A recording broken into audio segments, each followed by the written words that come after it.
¿Por qué mi padre eligió a su nueva esposa antes que llamar a emergencias por mí? Hola, estaba ayudando a Margot, la nueva esposa de papá, a preparar su reunión del club de lectura cuando la escalera en la que estaba parada se movió repentinamente bajo mis pies. Un segundo antes estaba colgando luces de hadas en el techo del salón, y al siguiente caía hacia atrás por el aire, con los brazos agitados intentando aferrarme a algo.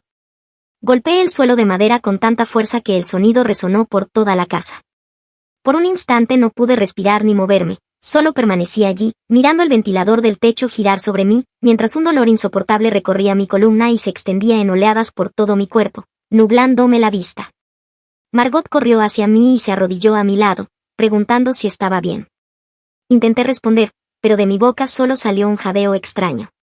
Cuando traté de incorporarme, sentí un crujido en la espalda que me arrancó un grito y me hizo desplomarme de nuevo.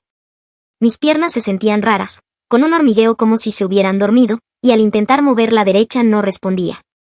Margot me dijo que no me moviera y sacó el teléfono. Pensé que estaba llamando a emergencias, pero en lugar de eso, enviaba mensajes de texto. Papá entró corriendo desde el garaje, donde trabajaba en su coche, y su rostro se puso pálido al verme en el suelo. Intenté decirle que no sentía las piernas, pero las palabras salían torcidas.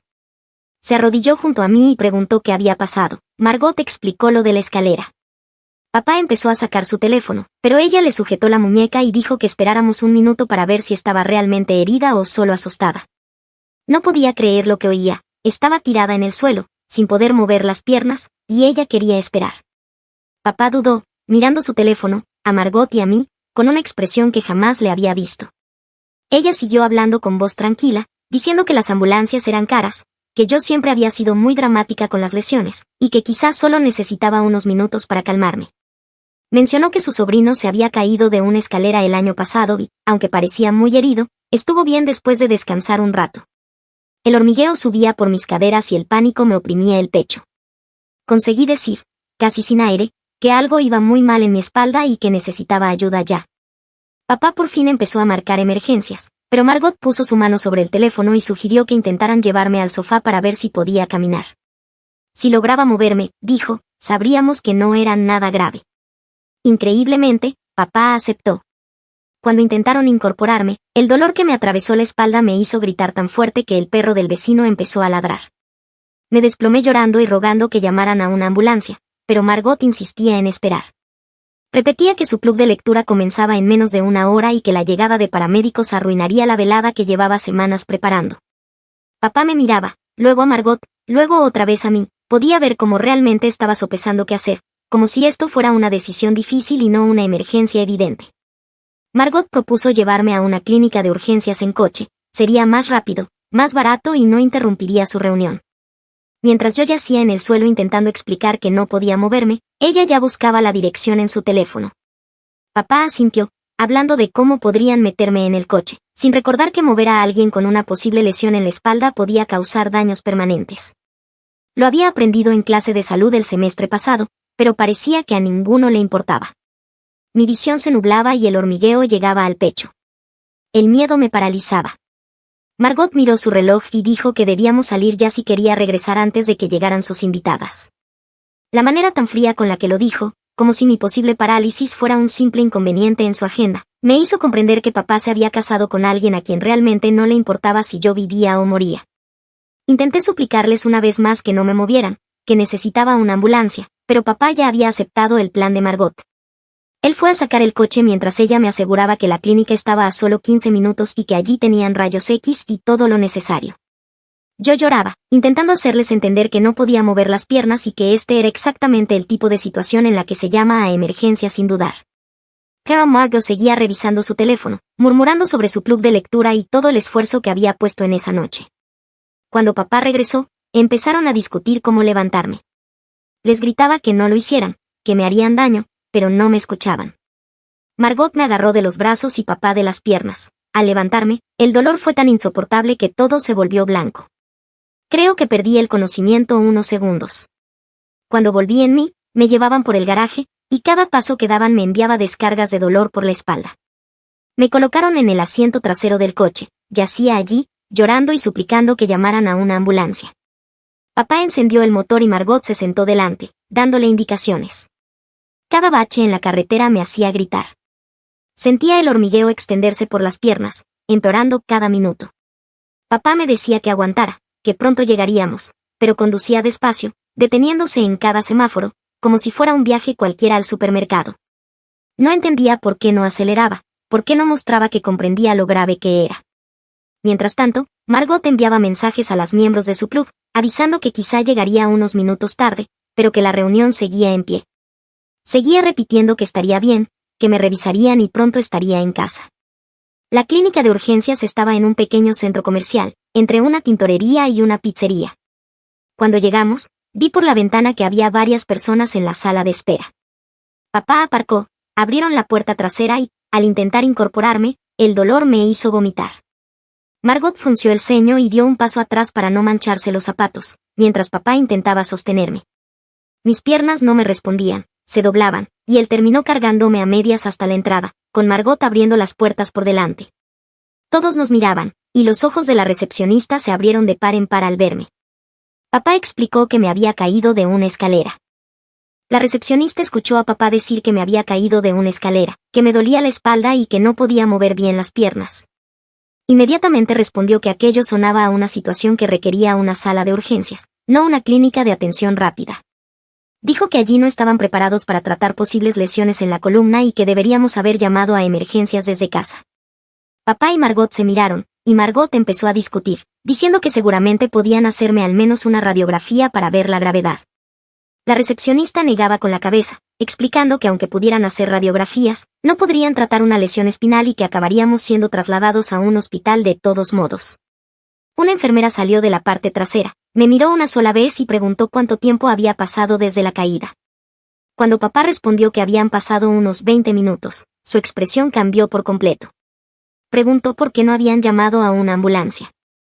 Margot comenzó a dar su explicación sobre querer evitar el gasto y pensar que la clínica sería más rápida, pero la enfermera la interrumpió de inmediato, diciendo que 20 minutos era demasiado tiempo para esperar en un posible caso de lesión de columna, y que moverme sin soporte adecuado podría haber causado daños permanentes. Nos dijo que debían llamar a emergencias en ese mismo instante y que yo debía permanecer acostada e inmovilizada hasta que llegaran los paramédicos.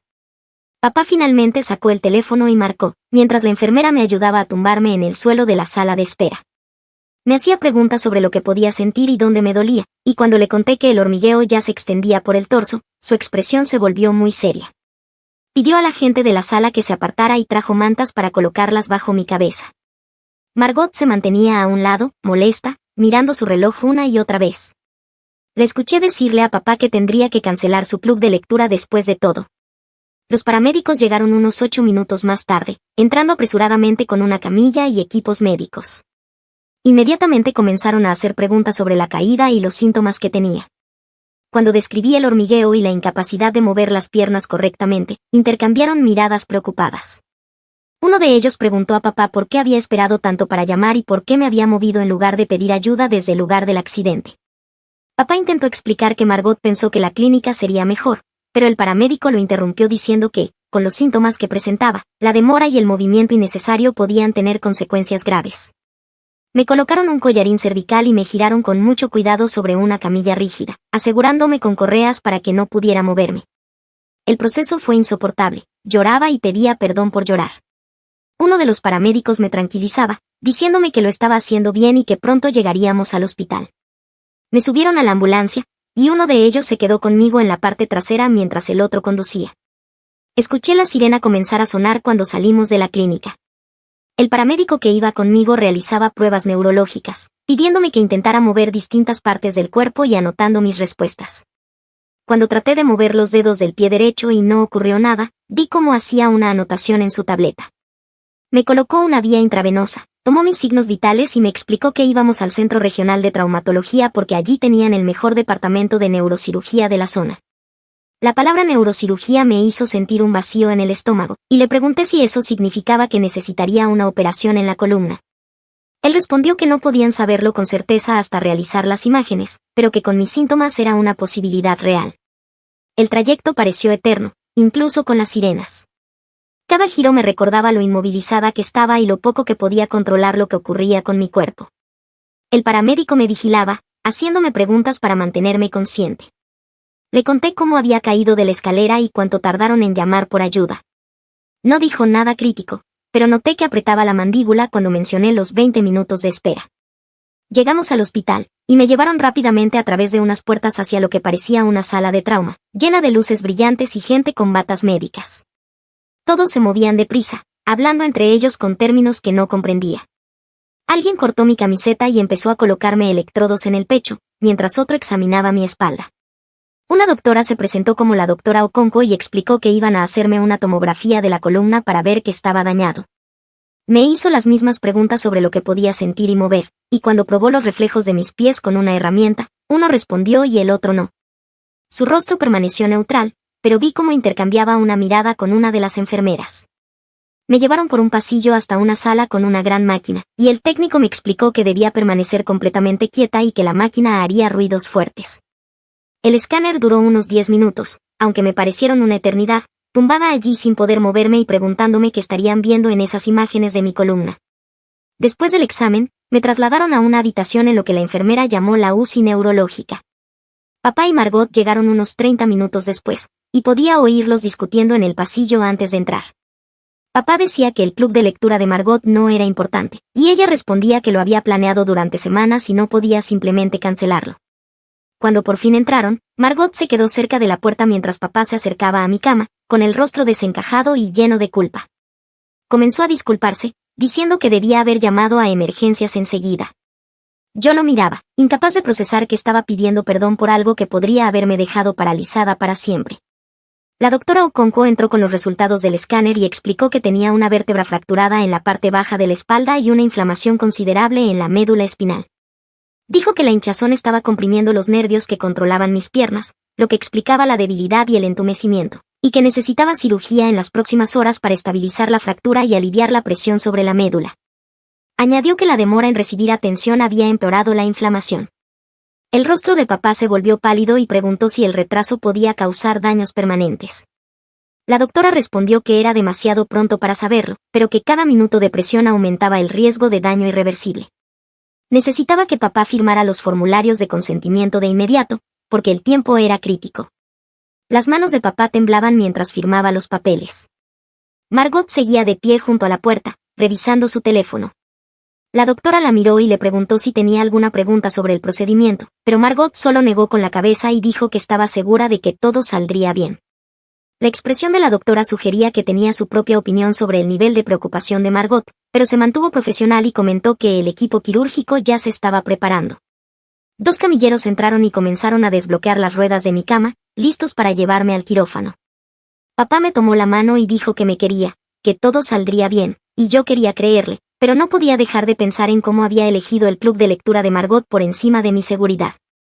Me llevaron al piso quirúrgico y a un área de preparación, donde un anestesiólogo se presentó y me explicó lo que ocurriría durante el procedimiento. Dijo que me pondrían bajo anestesia general, que no sentiría nada y que no recordaría nada de la cirugía. Una enfermera empezó a añadir medicamentos a mi vía intravenosa y me dijo que pronto comenzaría a sentirme somnolienta.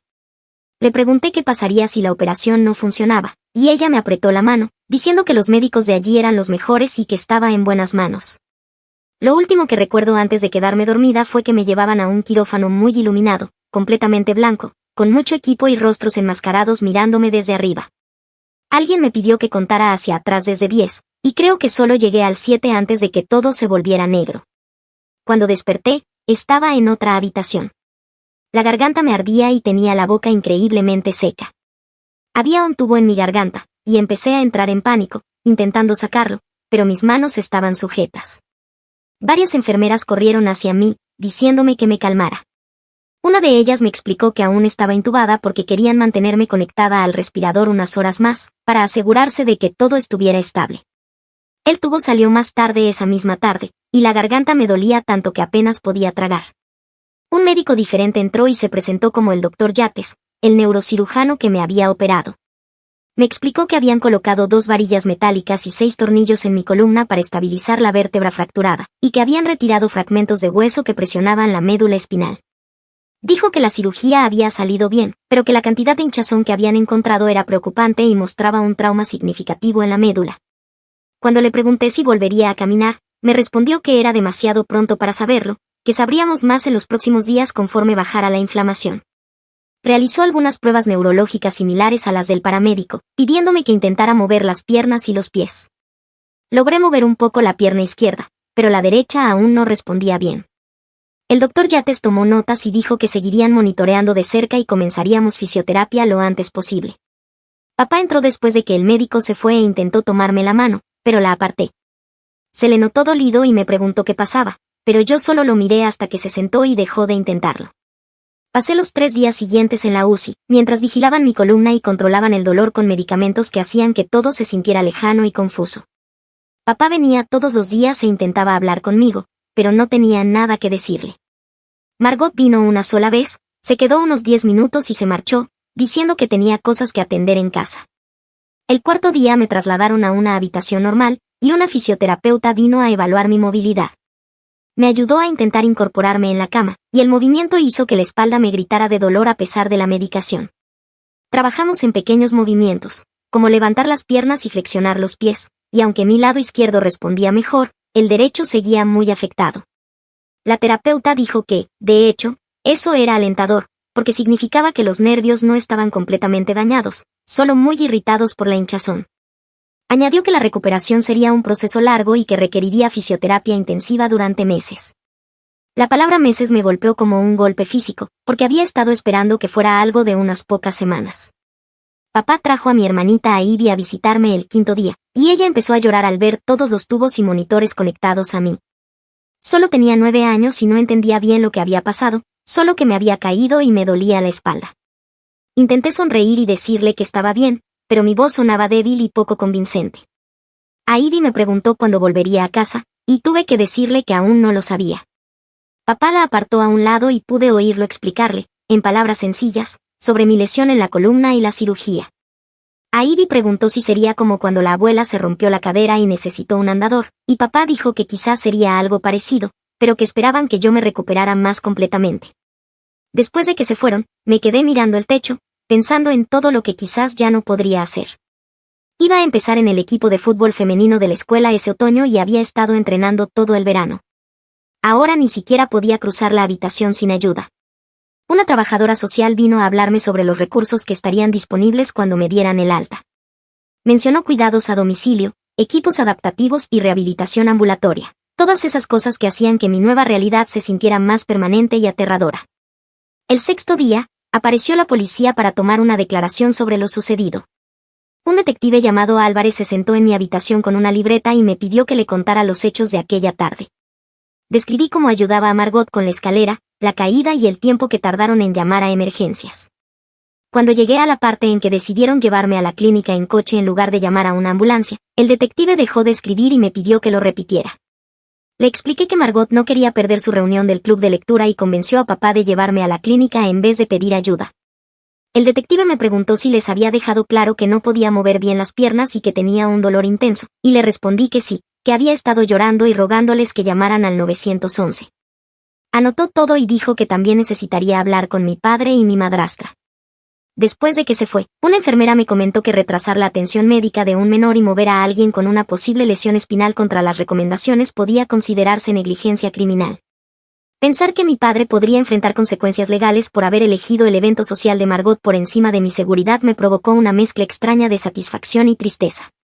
Papá volvió esa noche, y pude notar que había hablado con la policía. Tenía los ojos rojos y la voz temblorosa. Se sentó junto a mi cama e intentó disculparse de nuevo, diciendo que había cometido un error terrible y que no había pensado con claridad. Le pregunté cómo era posible no pensar con claridad cuando tu hija está tirada en el suelo sin poder mover las piernas, y no tuvo respuesta. Siguió repitiendo que Margot lo había convencido de que no era tan grave, que confió en su criterio porque ella había trabajado como recepcionista médica años atrás. Le señalé que precisamente una recepcionista médica debía saber mejor que nadie que no se debe retrasar una llamada de emergencia ante una lesión de columna. Papá se llevó las manos a la cabeza. Le pregunté si el club de lectura de Margot era realmente más importante que mi capacidad de caminar. Empezó a llorar, diciendo que, por supuesto, no lo era, pero sus acciones ese día habían demostrado lo contrario.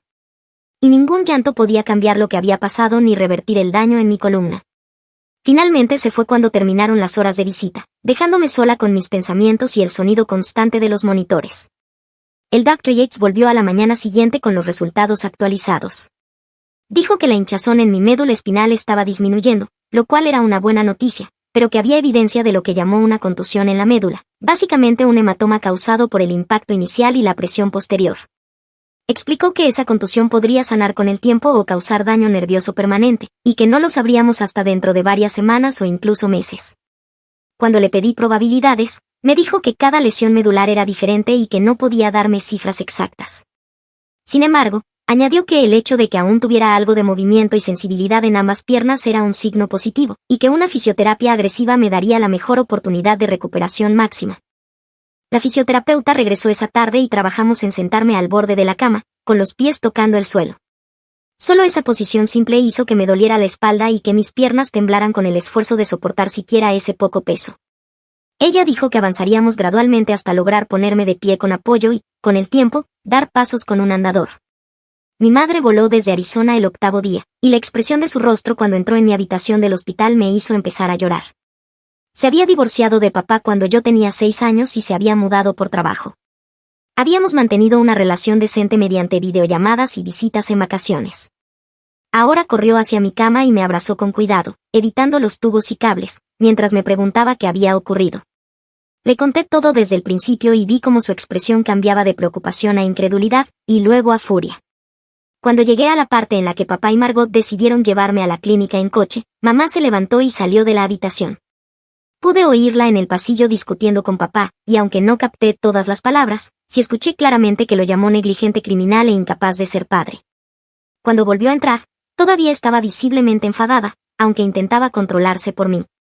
Pidió hablar con mis médicos y obtuvo información detallada sobre mi lesión y el pronóstico, haciendo preguntas que papá, al parecer, nunca se había molestado en hacer. También contactó con una abogada especializada en negligencia médica y casos de protección infantil, diciendo que lo que papá y Margot habían hecho constituía, sin duda, abandono y negligencia. La abogada, una mujer llamada Rebecca Wolf, acudió al hospital 2 días después y me entrevistó sobre lo sucedido. Grabó todo con mi permiso y tomó notas detalladas sobre la cronología y lo que se había dicho. Explicó que retrasar la atención médica de emergencia a un menor con una lesión evidente y grave podía ser procesado como poner en peligro a un menor, y que en mi caso, la demora había contribuido directamente a un peor resultado. Dijo que la clínica de atención rápida tenía registros de la hora en que llegamos y de lo que la recepcionista y la enfermera habían dicho sobre la necesidad de llamar al 911 inmediatamente, lo cual respaldaba mi versión de los hechos. Rebecca comentó que presentaría una denuncia ante los servicios de protección infantil y que también investigaría la posibilidad de una demanda civil por mis lesiones. Mamá le preguntó si había alguna forma de evitar que papá tuviera la custodia de Ivy después de todo lo que había pasado, y Rebecca respondió que eso dependería de lo que determinara la investigación de CPS. La idea de que Ivy siguiera viviendo en esa casa con papá y Margot, donde una reunión de club de lectura había sido más importante que mi columna vertebral, me revolvía el estómago de angustia. La fisioterapia se intensificó durante mi segunda semana en el hospital. La terapeuta, que se llamaba Nina, era alentadora pero no endulzaba las cosas. Me dijo que la recuperación sería difícil. Trabajamos en ponerme de pie con un andador mientras ella sostenía la mayor parte de mi peso, y aún ese breve intento me dejaba exhausta y con dolor. Mi pierna derecha seguía siendo mucho más débil que la izquierda y no soportaba bien el peso, arrastrándose un poco cuando intentaba moverla. Nina explicó que esa asimetría era común en las lesiones medulares y que con terapia intensiva esperaban recuperar una función más equilibrada con el tiempo. Practicábamos este ejercicio de pie 2 veces al día, a pesar del dolor, porque ella decía que cuanto antes activáramos los nervios y los músculos, mejor sería mi recuperación a largo plazo. Entre las sesiones de terapia, pasaba la mayor parte del tiempo en la cama, alternando entre mirar el teléfono y dormir, incapaz de concentrarme en la televisión o en los libros, porque mi mente seguía repitiendo una y otra vez aquel día, repasando los momentos en que decisiones distintas habrían cambiado todo. CPS vino el día 14 para entrevistarme en privado. El trabajador social, un hombre llamado Gerald Finch, tenía ojos amables pero hacía preguntas muy directas sobre mi vida en casa con papá y Margot. Quiso saber si había habido otros casos de negligencia o si Margot me había tratado mal antes del accidente. Le conté que Margot solía hacer comentarios sobre mí, llamándome torpe o exagerada, y que había convencido a papá de que yo siempre exageraba cualquier pequeño accidente durante el último año. Gerald lo anotó todo y dijo que también entrevistaría por separado a papá, a Margot y a Ivy. Me preguntó si me sentía segura volviendo a la casa de papá una vez que me dieran el alta, y le respondí honestamente que no lo sabía. La idea de vivir bajo el mismo techo con alguien que había estado dispuesto a dejarme potencialmente paralizada por no perder un compromiso social era aterradora. Pero tampoco quería separarme de Ivy, que ya había pasado por el divorcio de nuestros padres y no necesitaba más inestabilidad. Gerald dijo que entendía la complejidad de la situación y que su objetivo era garantizar que todos los niños del hogar estuvieran seguros y que sus necesidades fueran prioritarias. Mamá empezó a hacer arreglos para tomar una licencia prolongada en su trabajo y quedarse en la ciudad durante mi recuperación. Encontró un pequeño apartamento amueblado cerca del hospital, sin escaleras, y dijo que una vez que me dieran el alta, viviría con ella, no volvería a la casa de papá. Papá intentó discutir sobre los acuerdos de custodia, pero la abogada de mamá lo detuvo rápidamente, señalando que sus decisiones recientes respecto a mi atención médica le daban motivos para solicitar una modificación urgente de la custodia. El doctor Yates me dio el alta el día 16, con instrucciones de continuar una fisioterapia intensiva ambulatoria 5 días a la semana. El hospital me proporcionó una silla de ruedas, ya que aún no podía caminar más de unos pocos pasos con el andador, y Nina le dio a mamá instrucciones detalladas sobre cómo ayudarme con los ejercicios en casa. Salir del hospital en una silla de ruedas, después de haber llegado en camilla, se sentía irreal, como si estuviera viendo la vida de otra persona y no la mía. Mamá me llevó hasta su coche de alquiler y me ayudó a pasar al asiento del pasajero, un proceso que nos dejó a las dos agotadas. El apartamento era pequeño, en la planta baja, sin escaleras, justo como mamá había pedido. Había comprado una silla para la ducha, instalado barras de apoyo en el baño y alquilado una cama hospitalaria para mi habitación. El nivel de preparación que logró en apenas unos días mostraba lo en serio que se tomaba mi recuperación, lo que hacía que el contraste con las decisiones de papá fuera aún más doloroso. Esa primera noche en el apartamento intenté ducharme con ayuda de mamá y acabé llorando, una mezcla de dolor, frustración y humillación por necesitar ayuda para algo tan básico como la higiene. Mamá me sostuvo entre sus brazos mientras lloraba, diciéndome que superaríamos esto juntas, que estaba bien sentir miedo, enojo y tristeza por todo lo que había pasado. Me ayudó a acostarme después, y me dormí casi de inmediato, más cansada que nunca en mi vida. La fisioterapia comenzó al día siguiente, en un centro ambulatorio a unos 20 minutos. Mamá tenía que ayudarme a pasar de la silla de ruedas al coche y luego a otra silla en la clínica. Mi fisioterapeuta allí era un hombre llamado Vaso, que había trabajado con muchos pacientes con lesiones medulares. Hizo una evaluación minuciosa de lo que podía y no podía hacer, probando la fuerza, el rango de movimiento y los reflejos en ambas piernas. Mi pierna derecha seguía seriamente afectada, con reflejos reducidos y dificultad para el movimiento voluntario, mientras que la izquierda funcionaba quizás al 60% de lo normal. Russell diseñó un programa de terapia enfocado en reconstruir la fuerza y reentrenar mi sistema nervioso para que volviera a comunicarse correctamente con mis músculos.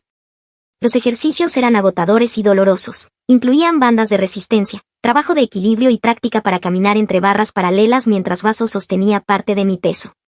Después de una hora estaba empapada en sudor y al borde de las lágrimas, pero Vaso me dijo que había hecho un gran trabajo para hacer la primera sesión. No podía imaginarme haciendo aquellos 5 días a la semana durante meses, pero él insistió en que la constancia era absolutamente crucial para la recuperación, y que faltar a sesiones ralentizaría considerablemente mi progreso.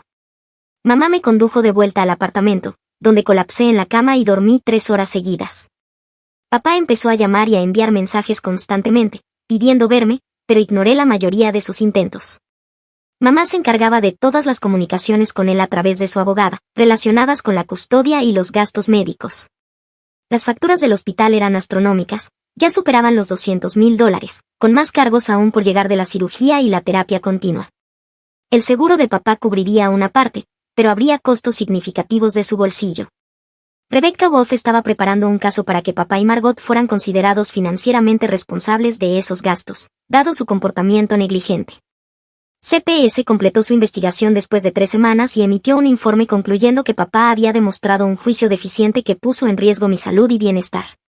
Le ordenaron asistir a clases de crianza y permitir visitas regulares en su hogar si quería mantener la custodia de Ivy, y colocaron nuestro caso en una lista de monitoreo.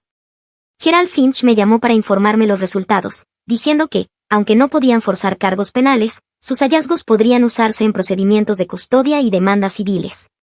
Saber que una agencia oficial confirmaba que las decisiones de papá habían sido erróneas fue importante, aunque no pudiera deshacer el daño a mi columna. Mi 16º cumpleaños pasó sin celebración mientras estaba sumida en la terapia diaria. Mamá hizo un pequeño pastel y lo comimos en el apartamento. Ivy vino con una tarjeta que había hecho ella misma. Papá la dejó en la puerta e intentó entrar, pero mamá bloqueó el paso y le dijo que no era bienvenido. Aidi me abrazó largo rato y me susurró que me extrañaba y deseaba que volviera a casa. Tuve que explicarle que no podía regresar a la casa de papá por ahora. No lo entendió del todo y empezó a llorar, y papá tuvo que recogerla mientras aún sollozaba, lo cual me hizo sentir culpable, aunque nada de esto era culpa mía. Después de que se fueron, mamá y yo hablamos de planes a largo plazo. Dijo que estaba considerando trasladarse permanentemente a un puesto en esta ciudad para poder quedarnos juntas durante mi recuperación. La idea de empezar en una nueva escuela en silla de ruedas me llenaba de temor, pero quedarme en la casa de papá no era una opción, así que aquello parecía el mal menor. El progreso en fisioterapia era desesperantemente lento. Después de 6 semanas podía caminar distancias cortas con un andador, pero mi pierna derecha todavía se arrastraba visiblemente, y el dolor constante en la parte baja de la espalda no me dejaba en paz. Waso decía que era una mejora significativa considerando la gravedad de mi lesión, pero no se sentía así cuando aún no podía caminar con normalidad ni permanecer de pie más de unos minutos. La asimetría entre mis piernas mejoraba poco a poco, con el lado derecho recuperando algo más de función, pero Waso me advirtió que quizás nunca se igualarían del todo.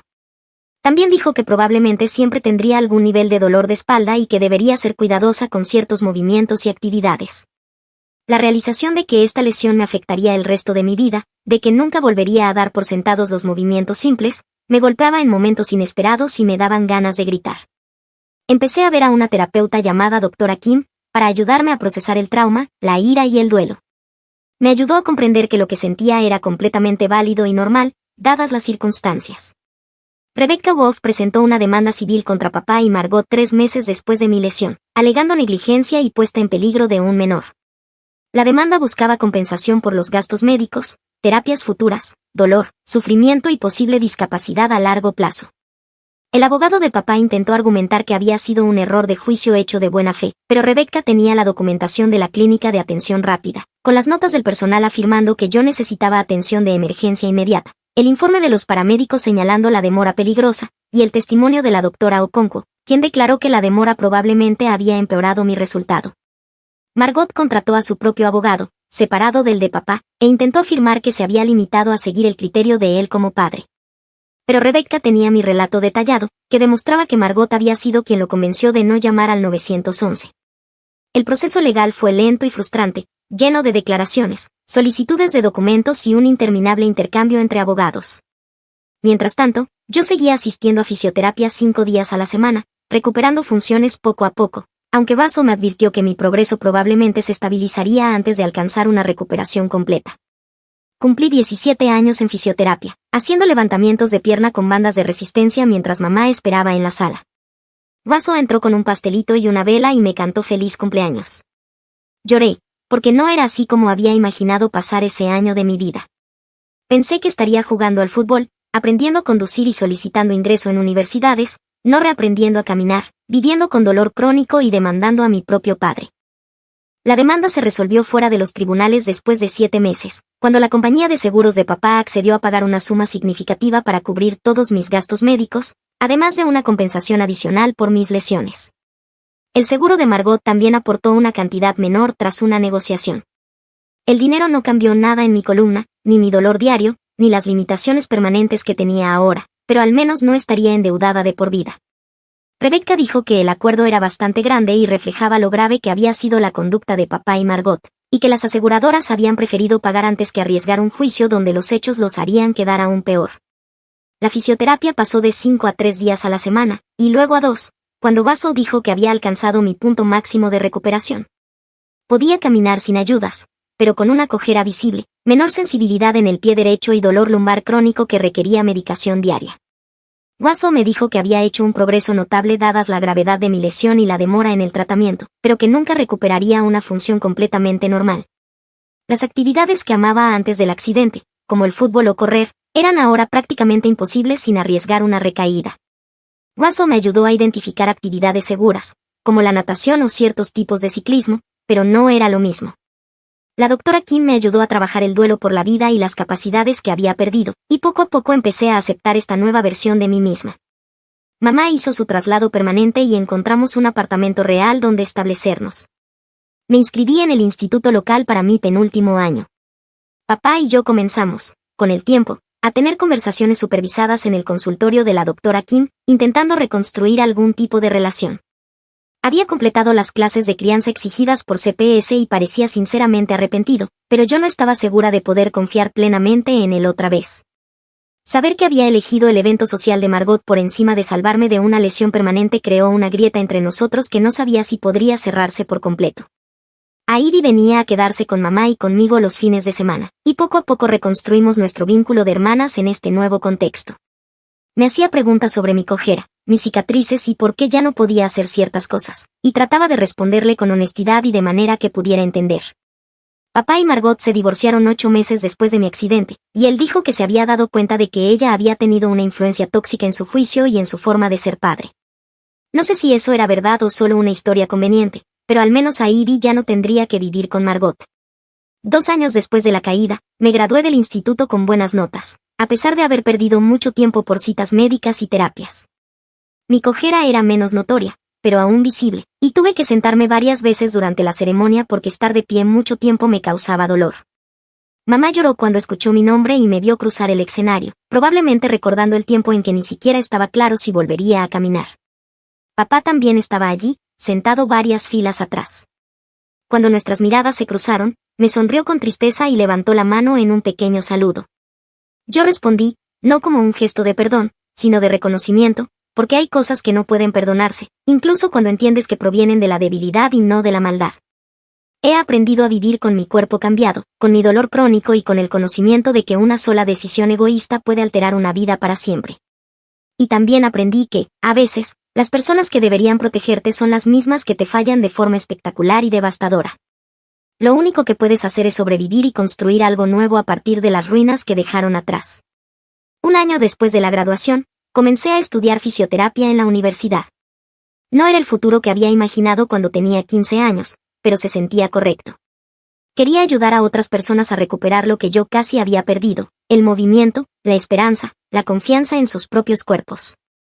A veces, en el hospital donde hacía prácticas, veía llegar pacientes asustados, inmovilizados por un accidente, con la misma mirada que yo había tenido aquella tarde en el suelo de casa. Y cuando les hablaba con calma, cuando les decía que todo podía mejorar con paciencia y trabajo, entendía que no solo hablaba con ellos, también me lo repetía a mí misma.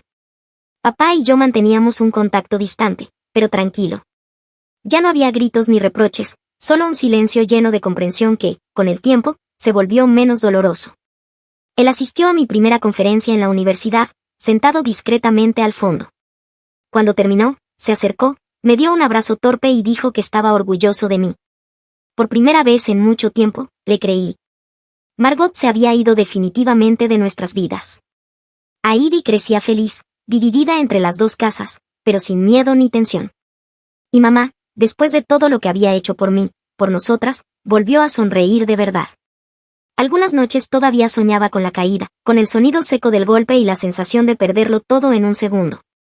Pero al despertar, movía lentamente mis piernas, una tras otra, recordando cuánto había luchado para llegar allí. Ya no veía mi cuerpo como una limitación, sino como una prueba viva de que sobrevivir también es una forma de victoria. Porque no todos los milagros ocurren de repente. Algunos se construyen día a día, con lágrimas, esfuerzo y fe en que el dolor no define quién eres. Y aunque mis pasos sigan siendo imperfectos, cada uno de ellos me pertenece. Y eso, para mí, es suficiente. Historia 2. Paso cada minuto libre en casa cuidando de mi madre enferma.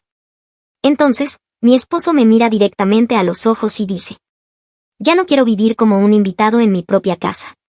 Hola, me quedé quieta, con un plato en la mano, sin poder creer lo que acababa de escuchar.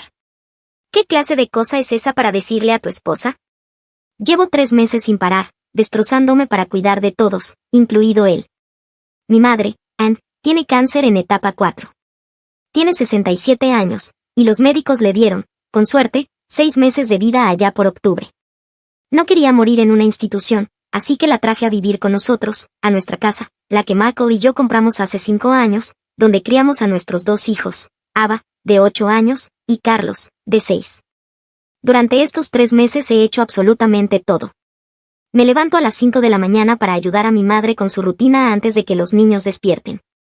Preparo a Ava y a Carlos para la escuela, hago el desayuno, llevo a mi madre a sus citas médicas 2 veces por semana, controlo sus medicaciones, que son muchas y deben tomarse con horarios exactos, recojo a los niños, cocino, los ayudo con las tareas, acuesto a mi madre, hago la colada, limpio y hago las compras. Todo eso mientras trabajo media jornada desde casa como transcriptora médica. Michael, por su parte, trabaja de 9 a 5 como contador, y cuando llega a casa actúa como si me hiciera un favor solo por estar allí. Así que cuando me soltó aquello, le pregunté qué quería decir exactamente con vivir como un invitado, porque, desde mi perspectiva, él vive como un rey, con una esposa que lo hace todo. Me contestó que ese era precisamente el problema, que hago todo por todos menos por él. Dejé el plato, tomé aire y le pedí que me explicara qué necesita de mí que no esté recibiendo. Entonces empezó a quejarse de que no hemos tenido una cita en meses y que, cuando hablamos, solo me oye quejarme de lo abrumada que estoy. Le respondí que claro que estoy abrumada, porque lo estoy. Cuido de una mujer moribunda que además es mi madre, mientras crío a nuestros hijos y mantengo el hogar funcionando. Dijo que entiende que es duro, pero que no se casó para tener a su suegra viviendo con nosotros indefinidamente. Le recordé que no está viviendo aquí indefinidamente, está muriendo aquí, y solo han pasado 3 meses. Me replicó que 3 meses se sienten como 3 años cuando tu esposa casi ni te mira. No pude evitar soltar una risa, no una risa alegre, sino una de esas que salen cuando estás tan cansada que ya no sabes si reír o llorar. Le pregunté si realmente estaba celoso de mi madre moribunda y de nuestros hijos pequeños que necesitan a su madre. Me dijo que no estaba celoso, solo se sentía solo en su propio matrimonio. Intentó tomarme las manos, pero las aparté, tenía los brazos en el agua del fregadero y, además, estaba furiosa. Dijo que teníamos que hablar en serio sobre esto, y acepté. Entonces propuso ingresar a mi madre en una residencia o en cuidados paliativos, porque según él, la situación no era sostenible para nuestro matrimonio. Le respondí que a mi madre le quedan 3 o 4 meses, si tenemos suerte, y que su único deseo era morir en casa, rodeada de su familia, no en un lugar frío y estéril. Me dijo que lo sentía por mi madre, pero que nuestro matrimonio debía ser la prioridad. Le pregunté de qué matrimonio hablaba, porque desde donde yo lo veo, soy la única que realmente está haciendo algo por él. Se defendió diciendo que trabaja a tiempo completo y paga la mayoría de las cuentas. Le recordé que yo también trabajo, además de encargarme de todo lo demás. Dijo que su trabajo es exigente y que cuando vuelve a casa necesita a su esposa, no a una cuidadora agotada que apenas lo reconoce. En ese momento perdí la paciencia. Le dije que apenas lo reconozco porque estoy exhausta de mantener a 3 personas con vida y a 2 niños funcionando, mientras él se sienta en el sofá viendo deportes y quejándose de que no le presto suficiente atención. Respondió que no era justo, que lo hacía parecer un villano, cuando solo intentaba salvar nuestro matrimonio. Le pregunté cómo exactamente abandonar a mi madre moribunda salvaría nuestro matrimonio. Dijo que no era abandono, sino poner límites. Le dejé claro que el límite, me dijo que lo decía completamente en serio, que estaba cansado de que lo hicieran sentir culpable por tener necesidades. Le pregunté qué necesidades exactamente, y respondió que necesidades emocionales, físicas, la necesidad de sentirse importante para su esposa. Le dije que, por supuesto, él importa, pero que en este momento mi prioridad tiene que ser mi madre, porque se está muriendo, y nuestros hijos, porque son niños. Entonces me preguntó, ¿y qué hay de mí? Le respondí que él es un hombre adulto, perfectamente capaz de cuidarse solo durante unos meses.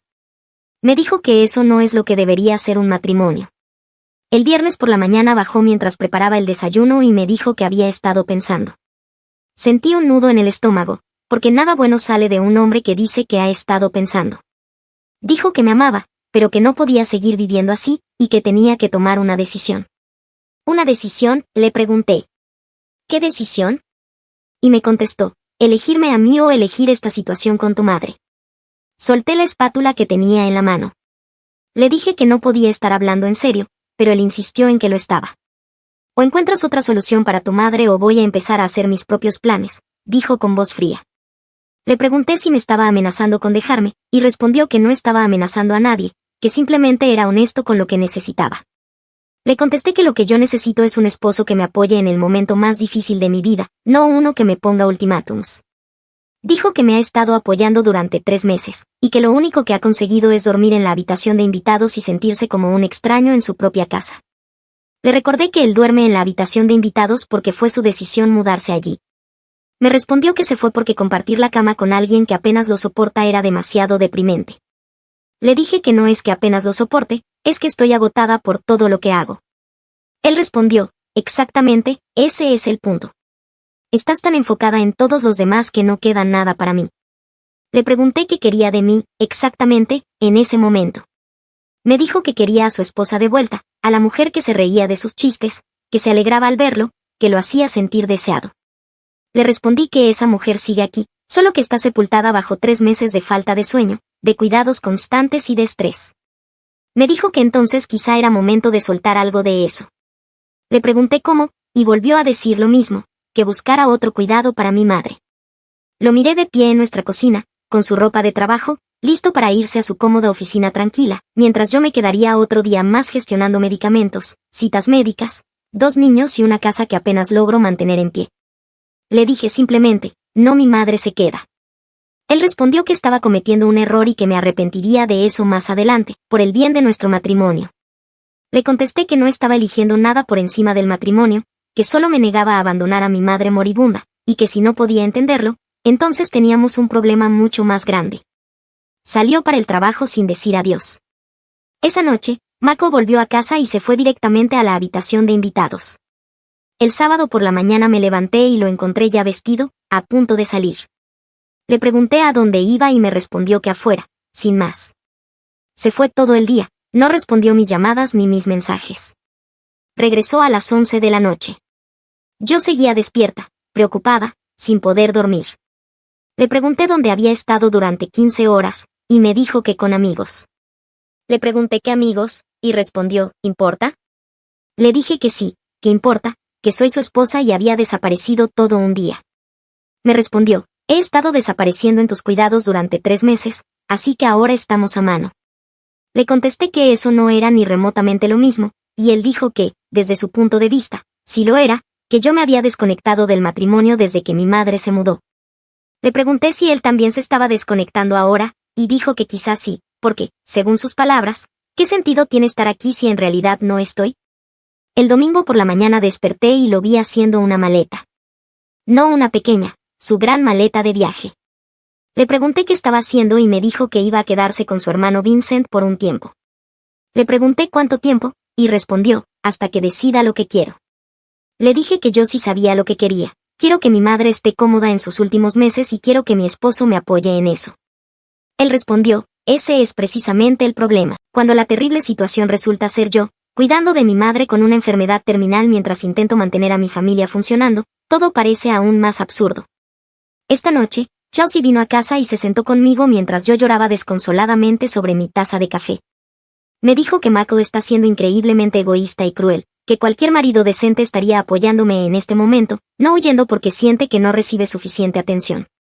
Mi madre escuchó mis sollozos y me preguntó si todo era culpa suya. Tuve que mentirle y decirle que no, que todo estaba bien, aunque nada estaba bien. Mi esposo me dio un ultimátum, elegir entre él o mi madre moribunda.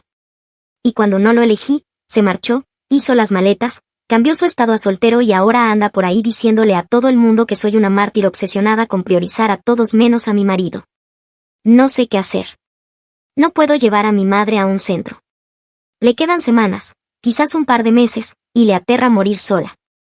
Pero tampoco puedo perder mi matrimonio solo porque me niego a abandonarla. Mako ni siquiera quiere hablar conmigo para resolver esto. Simplemente se ha ido.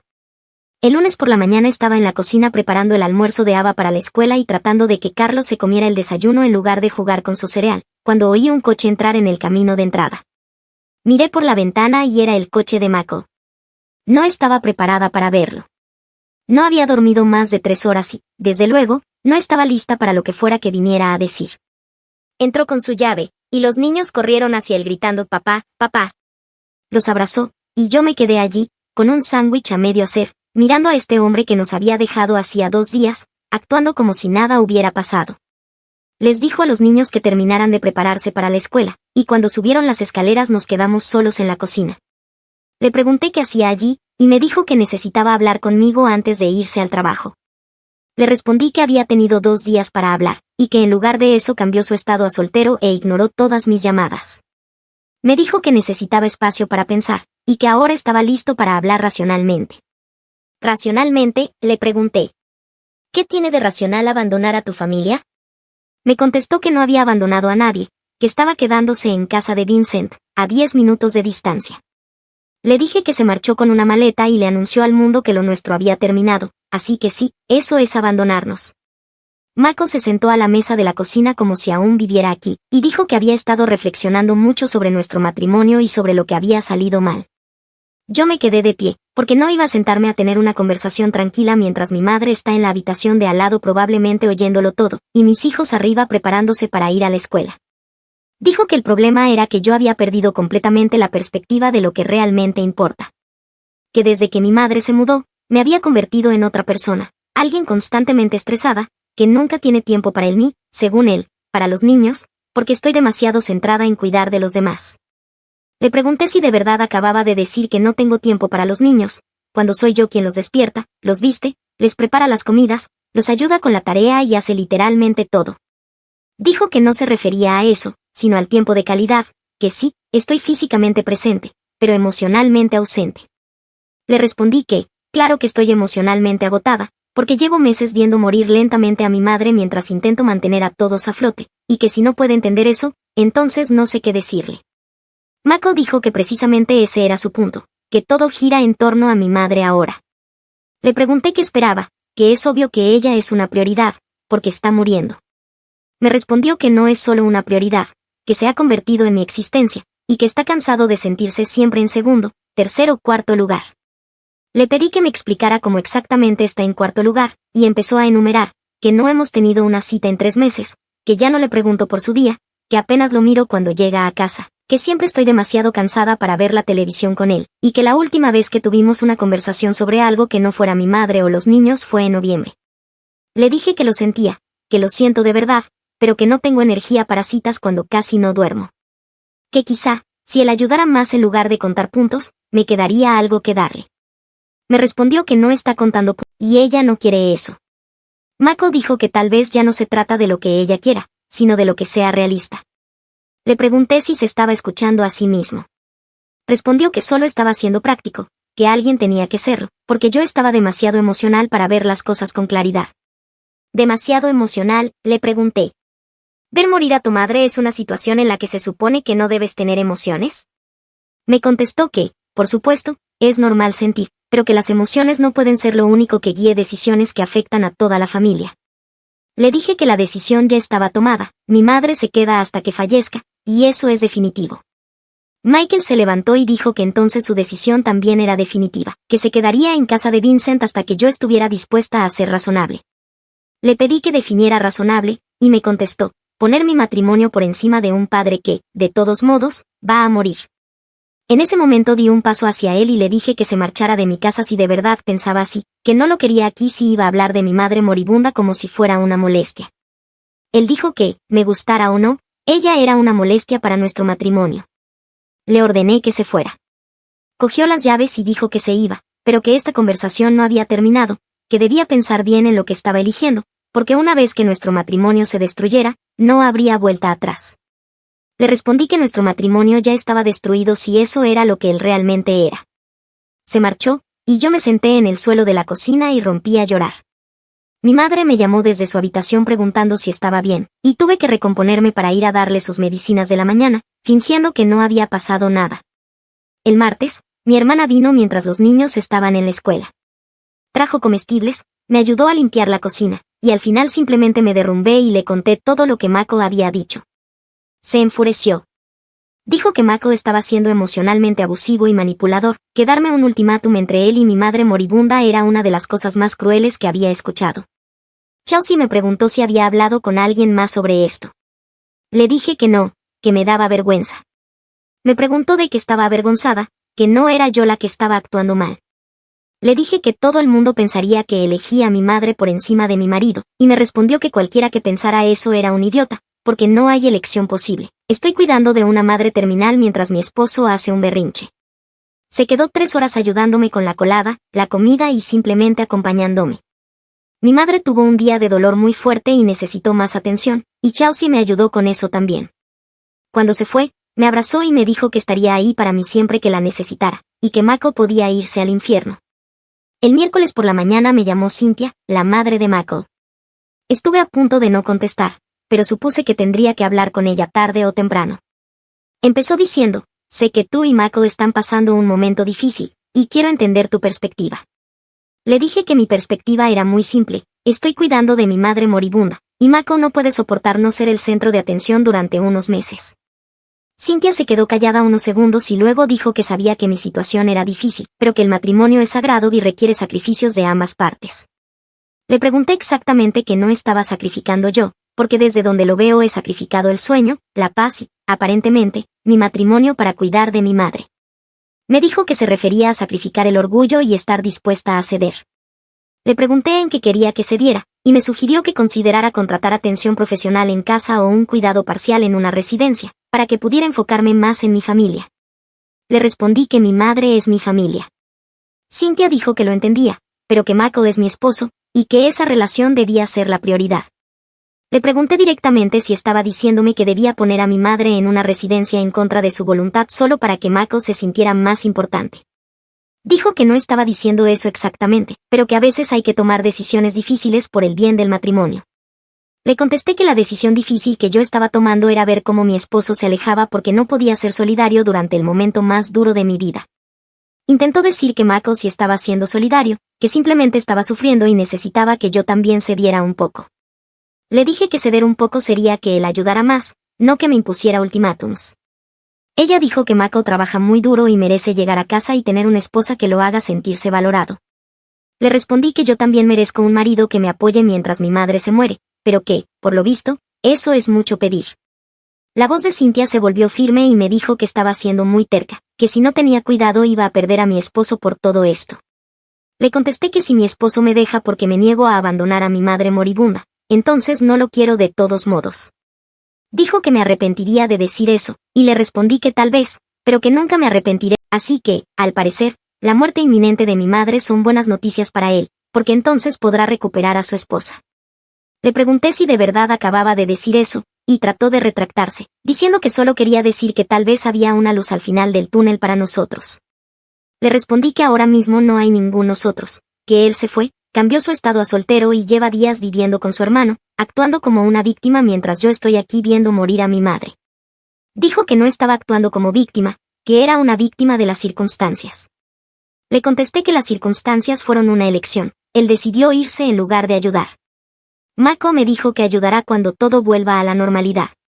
Le pregunté cuándo exactamente cree que eso será, y respondió, cuando tu madre fallezca y podamos concentrarnos en reconstruir.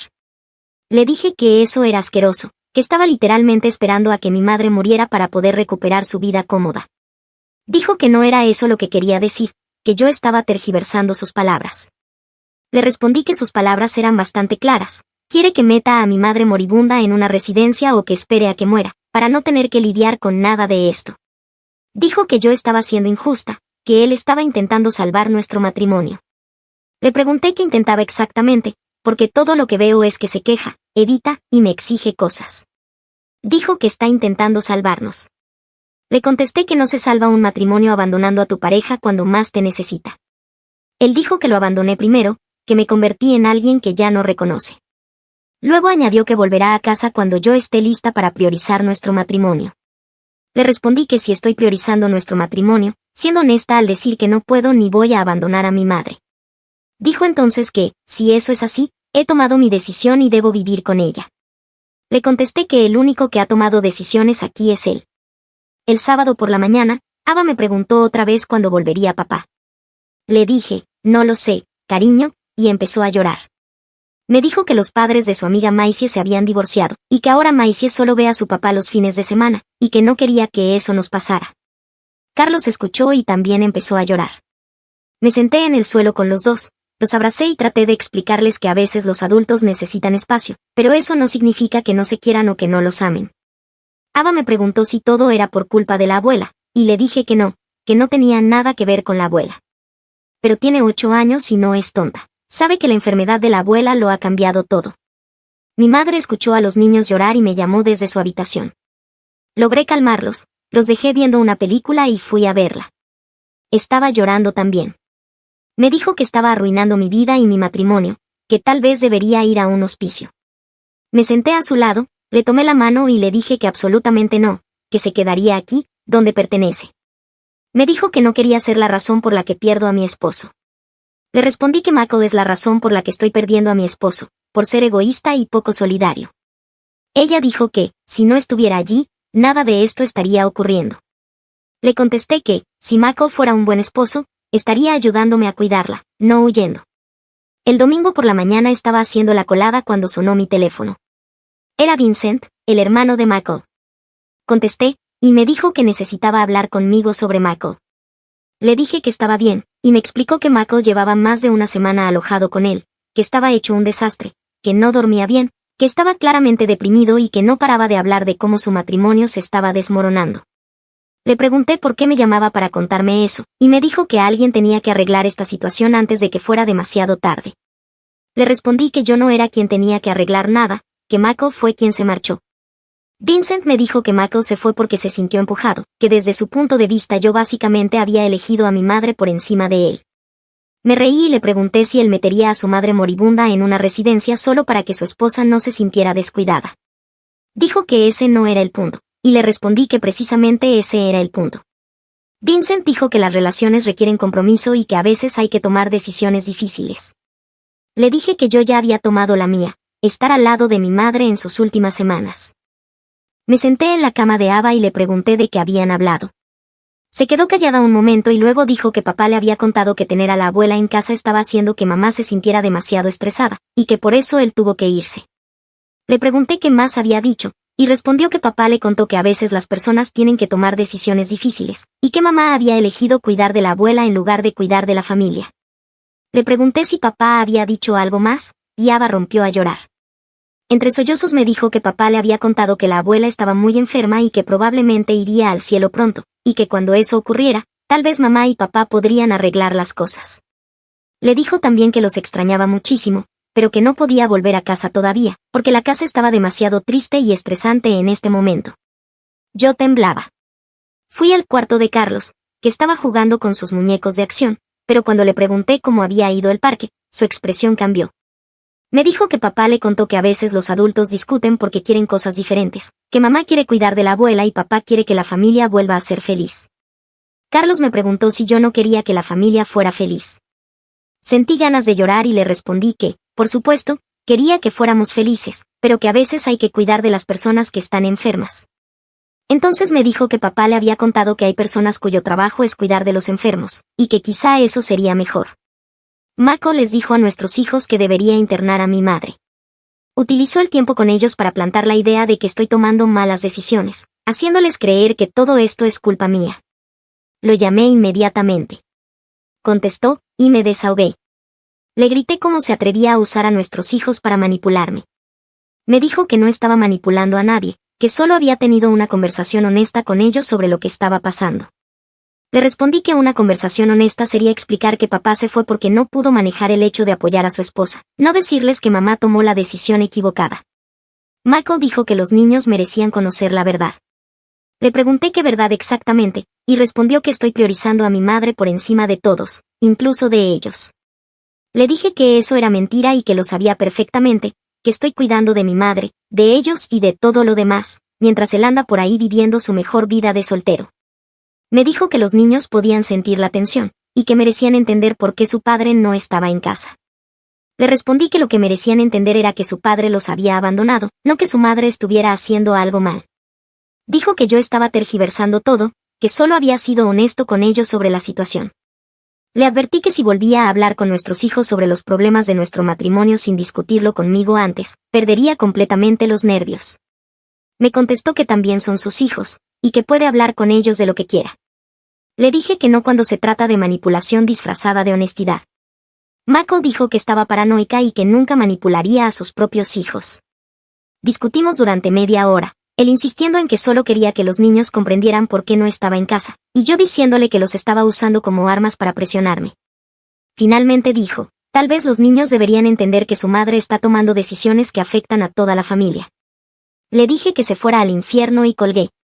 El martes por la mañana, Cynthia apareció en mi casa a las 8, sin avisar, justo cuando intentaba preparar a los niños para la escuela y ayudar a mi madre con su rutina matutina. Le dije que no iba a exponer a los niños al hospital, y que él no tenía derecho a fingir ser ahora el familiar solidario. Mako respondió que los niños adoran a su abuela y que merecen verla. Le contesté que la verán cuando esté en casa y se sienta cómoda, no en una cama de hospital. Me dijo que los estaba alejando de ella porque estaba enfadada con él. Le respondí que los estoy alejando porque son niños, y no necesitan ver a su abuela en ese estado. Dijo que estaba siendo controladora y que tomaba todas las decisiones sin consultarle. Le pregunté en qué momento quería que lo consultara, cuando estaba en el bar con sus amigos o cuando publicaba en Facebook sobre su libertad. Dijo que eso no era justo. Le contesté que tampoco es justo abandonar a tu familia y luego exigir estar incluido en las decisiones. El jueves mi madre volvió del hospital. El médico me llamó aparte y me dijo que ahora hablábamos de días, quizás 2 semanas como mucho. Días.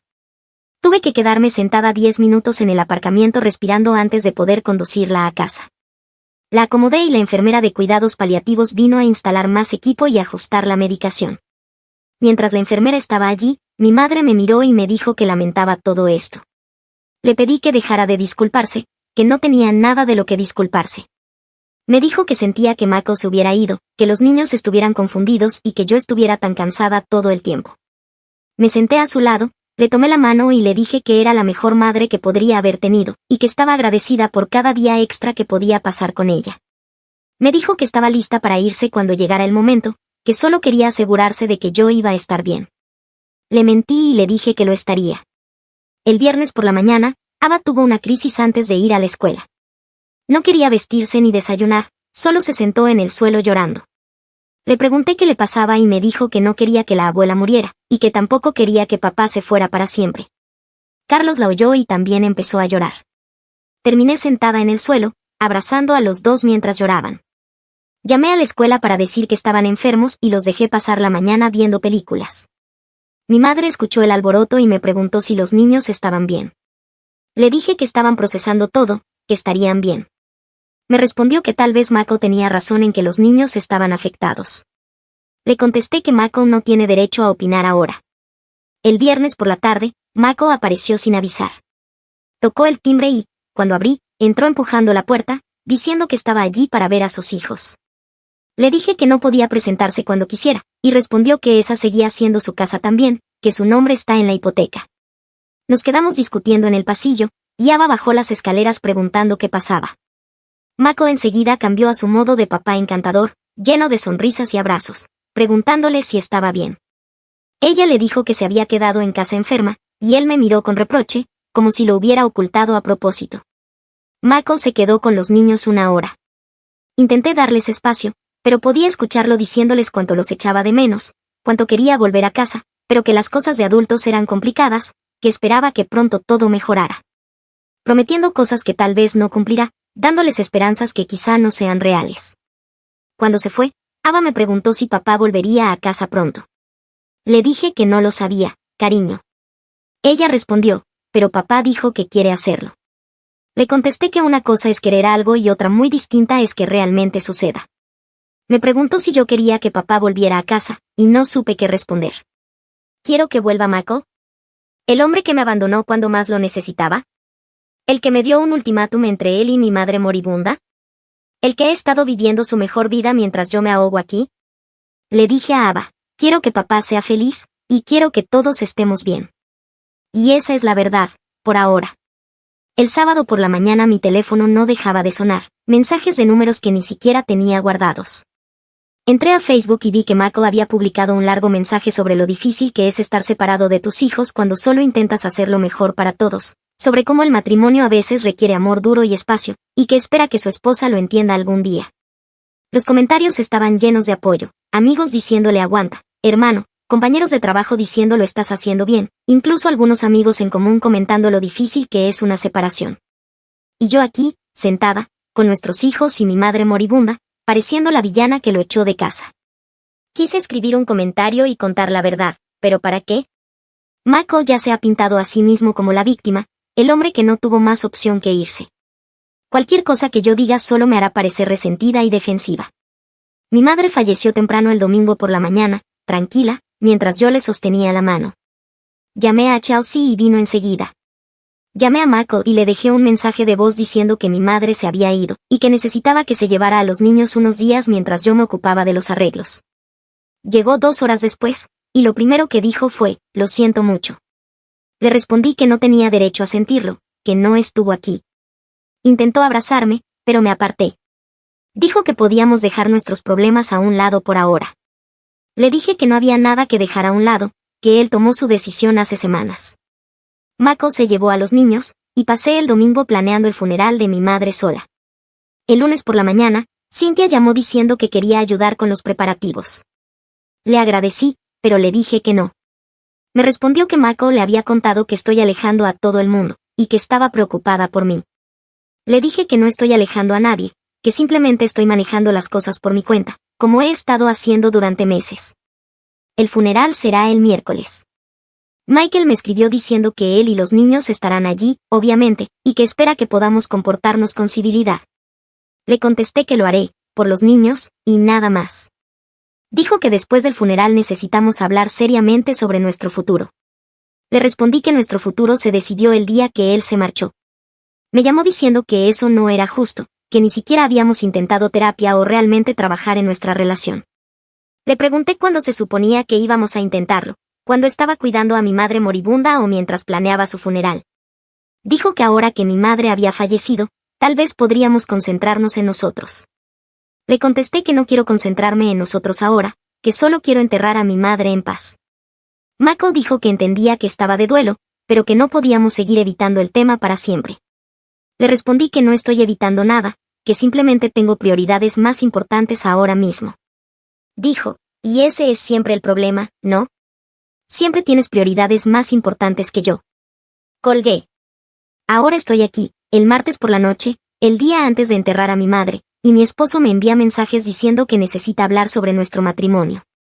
Mis hijos están en casa de su hermano, confundidos por todo. Mi casa se siente vacía sin mi madre, y Mako quiere hablar de nosotros, como si aún me quedara algo que dar a una relación con alguien que me abandonó cuando más lo necesitaba. No sé si quiero que él vuelva. No sé si puedo perdonarlo por haberse ido. No sé si amar a alguien es suficiente cuando esa persona ya te demostró que no estará ahí cuando las cosas se pongan difíciles. Lo único que sé es que mañana enterraré a mi madre, y de algún modo tendré que averiguar qué viene después. Pequeña actualización final, el funeral fue hace 3 semanas, y escribo esto porque mucha gente sigue preguntando qué pasó con Mako. En el funeral, Mako se sentó a mi lado, con los niños entre nosotros. Intentó tomarme de la mano varias veces durante la ceremonia, y yo la retiré cada vez. Después, en la recepción en casa de Chelsea, me acorraló y me dijo que, ahora que todo estaba arreglado, necesitábamos hablar sobre cómo seguir adelante juntos. Miré a ese hombre que pasó el último mes de la vida de mi madre quejándose de sentirse solo, mientras yo la veía morir. Ese mismo hombre que me dio un ultimátum y se marchó, que cambió su estado a soltero y se fue de fiesta mientras yo planeaba un funeral. Y le dije que no había ningún seguir adelante juntos. Él dijo que no deberíamos tomar decisiones permanentes mientras estoy de duelo. Le contesté que no estaba tomando decisiones por el duelo, sino basándome en quien me demostró que realmente es. Intentó justificarse, diciendo que solo estaba pasando por un mal momento, que no manejó bien las cosas, pero que me ama y quiere arreglarlo. Le pregunté dónde estaba ese amor cuando más lo necesitaba. Mako dijo que lo sentía, que había sido egoísta, y que ahora quería volver a casa para apoyarme. Le dije que ya era demasiado tarde para eso, que lo necesité entonces y eligió irse. Dijo que todos cometemos errores y que el matrimonio se trata de perdón. Le respondí que hay errores demasiado grandes para perdonar. Se echó a llorar, allí mismo, en la recepción del funeral de mi madre, diciendo que no podía perder a su familia por esto. Le dije que ya la había perdido el día que hizo la maleta. Me preguntó qué pasaría con los niños. Le respondí que resolveríamos la custodia, pero que no volvería a vivir en mi casa. La semana pasada, Mako vino a recoger más de sus cosas e intentó otra vez convencerme. Dijo que estaba yendo a terapia, que estaba entendiendo lo mucho que se equivocó, que quería demostrarme que podía ser mejor. Le pregunté si su terapeuta sabía que manipuló a nuestros hijos y los usó como armas contra mí. Me dijo que eso no fue manipulación, que solo intentaba ayudarles a entender. Le dije que cogiera sus cosas y se marchara. Dijo que estaba siendo fría e incapaz de perdonar, que ya no soy la mujer con la que se casó.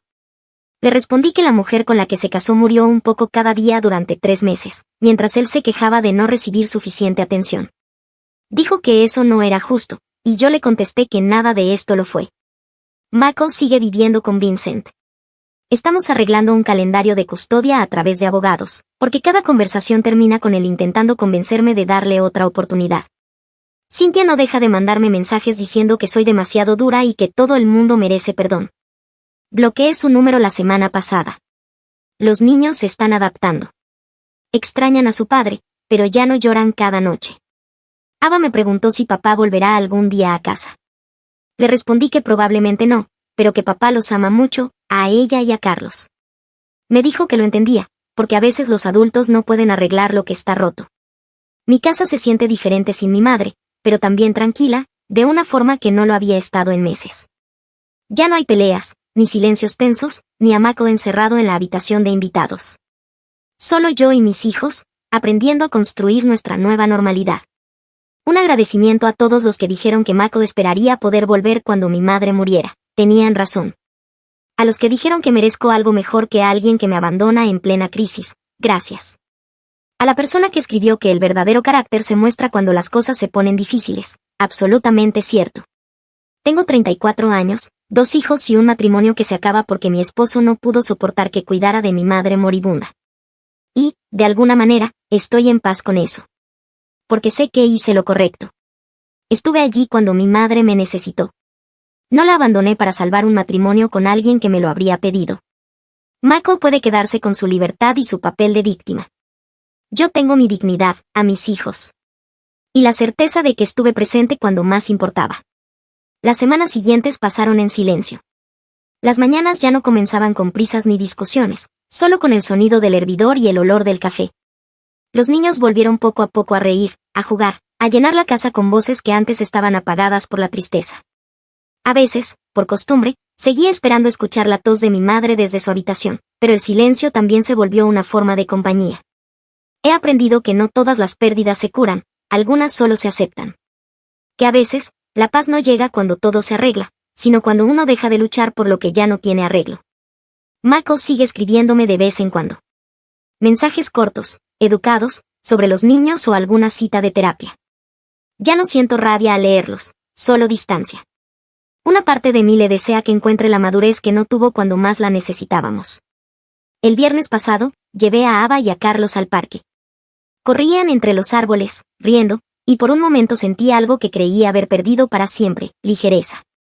Me senté en un banco, miré el cielo, y pensé en mi madre. La imaginé sonriendo, libre del dolor, orgullosa de saber que, aunque me dolió todo, no me rendí. Que elegí cuidar, amar y quedarme, aun cuando otros se fueron. La vida sigue. No como antes, pero sigue. Y esta vez, la sigo a mi manera. Con mis hijos, con mi calma, y con la certeza de que fui fiel a lo que de verdad importaba.